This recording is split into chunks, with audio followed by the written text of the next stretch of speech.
مساء الخير على متابعينا، حلقة جديدة من برنامجكم مجال للكلام. النهارده هنتكلم عن الفنان اللي اتلقب بوحش الشاشة. عايزين تعرفوا هو مين؟ هقول لكم بعد الفاصل. السلام عليكم ورحمة الله. السلام عليكم ورحمة الله. حرما جمعا إن شاء الله. امال صفحتك فين يا معلم؟ والله يا ابني نسيتها في البيت. ليه؟ لا ولا حاجة، اصلي لميتها لك.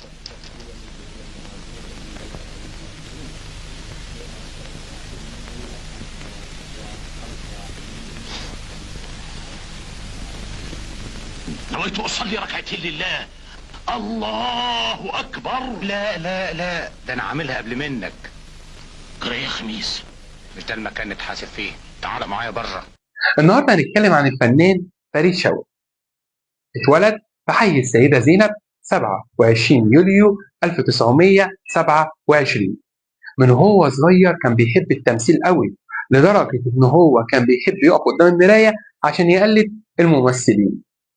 بدأ حياته الفنية، دخل معهد الفنون المسرحية، بعدها اتخرج وبدأ مشواره الفني من على خشبة المسرح. بعد كده اتجه للسينما وعمل أدوار كتير متعددة لحد ما بقى نجم شباك. كان بيحب يقدم دور الراجل القوي الشجاع اللي بيدافع عن حق المظلوم. ومن إنجازاته عمل أكتر من 300 فيلم، منهم 20 فيلم هو اللي كاتبهم لنفسه. إيه؟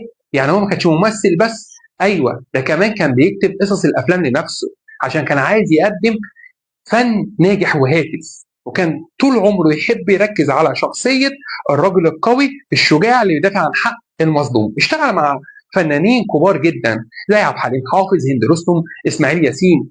في الخمسينات والستينات غير مفهوم السينما وخلى الناس تحب الافلام اللي فيها اكشن والدراما المصريه. ومن افلامه اشهرها الفتوه والأسطى حسن ورصيف نمره 5، ومن اشهر مسلسلاته البخيل وانا وعم حمزه. الجوائز التي حصل عليها: حصل على وسام الجمهوريه من الرئيس الراحل محمد انور السادات. تم تكريمه من عده مهرجانات زي مهرجان القاهره السينمائي الدولي، مهرجان اسكندريه، مهرجان بغداد. وحصل على افضل ممثل في عدد من الافلام. اما بالنسبه لحياته الشخصيه، تزوج من هدى سلطان وانجب منها رانيا فريد شوقي.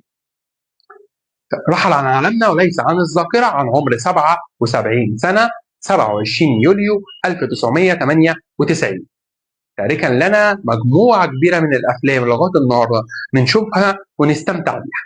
وبكده خلصت حلقتنا، بس ما خلصش كلامنا. استنونا في حلقه جديده ومجال جديد للكلام مع حسام حسن على قلب الحدث. سلام.